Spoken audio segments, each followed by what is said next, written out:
Welcome back. We're continuing our little mini history lesson with Brady. Okay, so today is 12th night. Historically, what did this night used to be? This would have been one of, if not the largest party nights in the winter, early springtime period.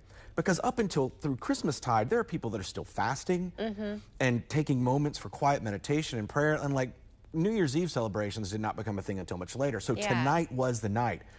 And again, it sort of goes back to this idea of truth being revealed from different places. And so you start to see a lot of like role reversal and play with status. And like men are dressing up like women and women are portraying men.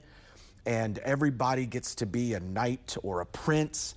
And in some wealthy families or even in some businesses, they would have role reversals during the entire day, from sun up to sundown, to where the property owners would now be acting as servants in their own home.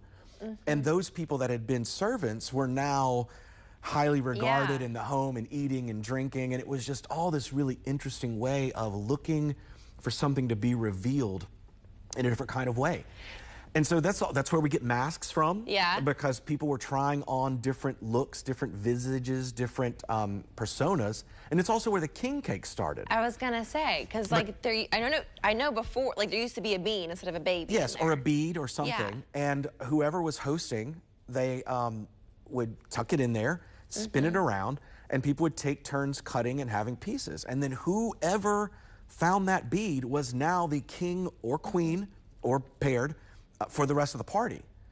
And like they got to make the rules, you know, at that point. And in a lot of cases, they would then gather up everybody with whatever instruments or noisemakers they could find, and they would go house to house in their neighborhood and sing to get wassail or to get snacks or things of that nature. And it was just this.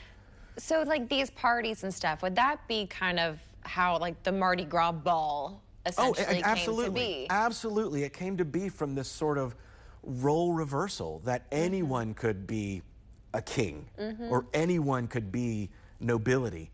And of course, you know, it's kind of gotten a little bit different now because so many of the people that we see as kings and queens are very highly regarded in our community already. So we've lost a little bit of that, but still the idea that anyone could step in and take on this role. And you know, over time, people started to get a little bit nervous with this kind of challenge to the system of who makes the rules and who doesn't.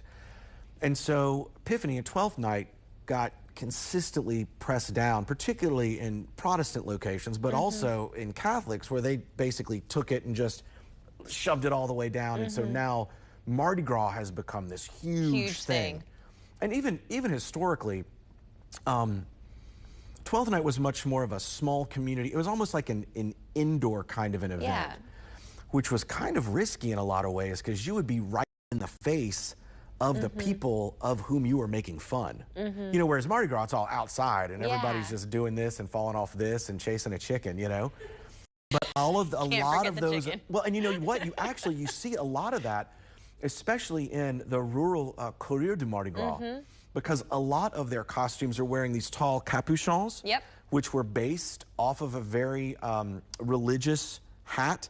You also see some that wear crowns or some that wear like graduation type berets.